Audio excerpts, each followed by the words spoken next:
Hola, hola, hola, mis amores, ¿cómo están? ¿Cómo están haciendo? Hi, hi, my loves. How are you? How are you doing? Hi.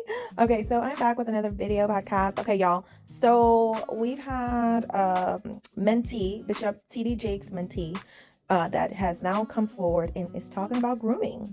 I think the timing is odd on this. Now that Pastor T.D., supposed pastor T.D. Jakes, right, is being accused for all these things and grooming and all of these heinous accusations. um he's coming out and he's speaking on said topic of grooming. uh Coincidence? I don't know. We got to ask ourselves that question as to, the timing is kind of interesting there. Let's see what he has to say. Black church specifically. And what that means is that there'll be a bishop, a pastor, apostle, some lesbian conferences, everybody knows, oh my God, they're the holy man of God, and they will pick the victims and they groom them. And it first goes through stage one where they ask questions. What are you into? What do you like? You need to tell daddy everything. It's referring to the black church specifically. And what that means is that there'll be a bishop, a pastor, apostle, someone who has big conferences, everybody knows, oh my God, they're the holy man of God, and they will pick their victims and they groom them. And it first goes through stage one where they ask questions. What are you into? What do you like? You need to tell daddy everything. And he's basically given us a rundown of the stages and how grooming happens in churches. Okay, and this is in churches in general, in any belief system, how grooming happens. But of course we all know that it is the grooming and the ACCROSS is insanely high for some reason in Catholic and Christian communities with these pastors. I don't know why. It's just, that's what comes up on the news all the time, the most. So that's the perspective that he is speaking from. Okay. Like, that's the perspective that he's speaking from, especially because he is, from what we've been able to find out about him, supposedly a former mentee of Pastor T.D. Jakes. So he's kind of taken us through the different layers and levels of the grooming, with that first level being, kind of learning about the kiddos, learning what they like, learning what they're into, just kind of learning and gathering information about the kiddos. And he's going to kind of take us through the rest of these levels, which is absolutely mind-blowing to me. Stage two is where it begins to become sexual. And it first starts by either making facetious jokes, making little statements, innuendos, and then it goes into the questions of what turns you on, what do you like sexually? You need to know because I need to be able to pray for you. So it's almost like a psychological power game that they're playing with you. And in your head, if you say something wrong, they project it on you. They body shame you. Oh, you're too sexual. Oh, look at your body. Oh, you're the one that's making me do this. Oh, and so you have that in the back of your head, and then you also have in their head of their dumb, misinformed followers who are pushing this predatorial narrative because they're so in awe with either trying to be like them, either worshiping them, or not worshiping God, or worshiping their denomination or where they come from. And so they're not even there seeing with the eyes of truth, but they're there seeing out of carnality. And so they're sitting up there and they're protecting them. And the leader, the bishop, the pastor, they know this. And so they know and they feel invisible.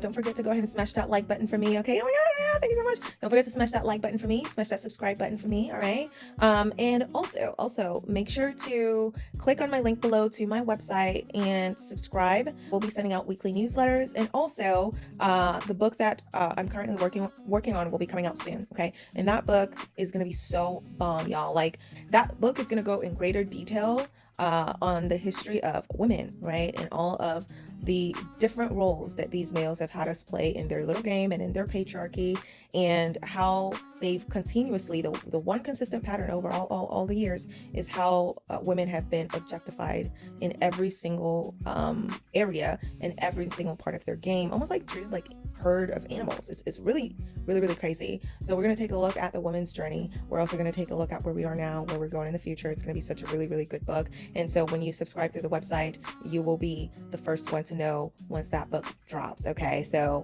really excited about that. So right, y'all, I guess in the second level from what he's describing, then they start asking the sexual questions. And the way that they do that is under the pretense of, well, I need to know these things so that I can pray for you, so that we can kind of relieve you of these sins and So they start asking about what they're interested in. These are young kiddos usually, okay? So you have to think these are young kids usually, right? So the pressure and stuff, right? Like, and the naivete also. And I think this actually would probably work on grown-ups as well. but not to mention kiddos, right? So then they start asking sexual questions, and if you give the right answer, then they use shame to get to the ACCROSS part, or they use whatever the information that they've gathered to get to the ACCROSS part. And then if you say no, then they kind of just toss you away, throw you away, make you feel like you're the one that's the weirdo, and things like that. So it's mind-boggling, like, and I do agree with him, because a lot of these pastors know that most people aren't strong enough to lead themselves, and they're always looking for someone to put on a pedestal for some reason. And so they take advantage of that, because a lot of people that go to churches, they're all about the pastor. It's like it just completely defeats the purpose. I mean, like, even in the Bible it says, like, not to worship anything else but God. You don't worship gold, don't worship idols, right? But most people, or a lot of people that go to church, or in church, they don't even realize that they're doing it. But they'll literally sit there and worship the pastor. It's like, when you're willing to defend the pastor with your own life, okay, you got to start questioning the entirety of your life decisions. All right, like, that's weird. That there's something wrong there. Okay, like, yeah. And I just couldn't really subscribe to the ideology ever of that, because I was like, I don't see what the point is. He looks like a human being just like me. Like, I've always never seen the point of that. And to me, it takes away from me being able to focus on what I need to focus on. It just takes away from the things that are actually important, because all of these people are here being fanatics over literally another human being, right? So it's so strange. It's so important to be careful, especially if you're going to be part of these organized religious structures that are societally constructed, right? Get away with this. I just have to make a statement to my church. I just have to tell them, and they're never going to question. Why is it so many people? Why is it always coming up? Why is everybody lying? So everybody's lying? Where there's a mouse, there's mice. And then it goes into the third stage. And the third stage is where they try to become intimate with you. And if you do not allow this, they drop you. They treat you like you're nothing. And they abandon that young male or that young woman. But from my experience, I can only speak from a young male point of view. They abandon that young male and they treat them like they're nothing, because they didn't acquiesce to what they wanted sexually. And they look for another victim. And they know they can get away with it, because their followers are not people that love the Lord. They worship the pastor. They worship the bishop. So they're not seeking for truth. And so this is the day and age that we're in. And I still believe that there are believers that do not worship personality, so to speak. I don't care who you are. I don't care if you're bishop this, prophet this, apostle that. But they really love the Lord. And so they really are worshiping the spirit of truth, which is Jesus. And they really are about that. And so they can see past that. I want to say to victims that might not have a platform, or might feel like you're going to be judged, you can't say nothing, because this is what they try to tell you. You're going to be judged, you can't say nothing, you're sowing seed of tear. You know, God is the judge. Yeah, we know God is the judge, but God judges people also through legal systems. God judges people also through other people. So that's what he had to say, and he broke it down, the different tiers. I don't know if he's experienced it before and that's how he knows, or if you've heard about it, I don't know.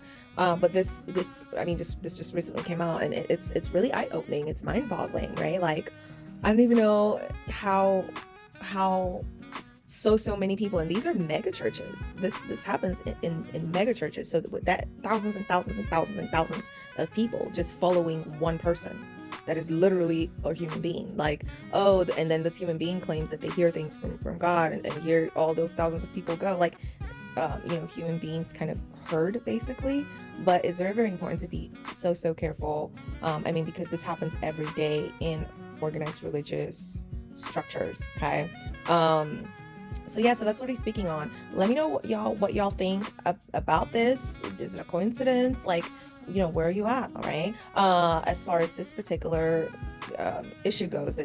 So y'all leave a comment below. Let me know what your thoughts are. Don't forget to go ahead and smash that like button for me. Okay. Oh my God. Thank you so much. Don't forget to smash that like button for me. Smash that subscribe button for me. All right. And also make sure to click on my link below to my website and subscribe. I'll be sending out weekly newsletters, and also the book that I'm currently working on will be coming out soon. Okay. And that book is going to be so bomb, y'all. Like, that book is going to go in greater detail on the history of women, right? And all of the different roles that these males have had us play in their little game and in their patriarchy, and how they've continuously, the one consistent pattern over all the years is how women have been objectified in every single area, in every single part of their game, almost like treated like herd of animals. It's really, really, really crazy. So we're going to take a look at the woman's journey. We're also going to take a look at where we are now, where we're going in the future. It's going to be such a really, really good book. And so when you subscribe through the website, you will be the first one to know once that book drops. Okay, so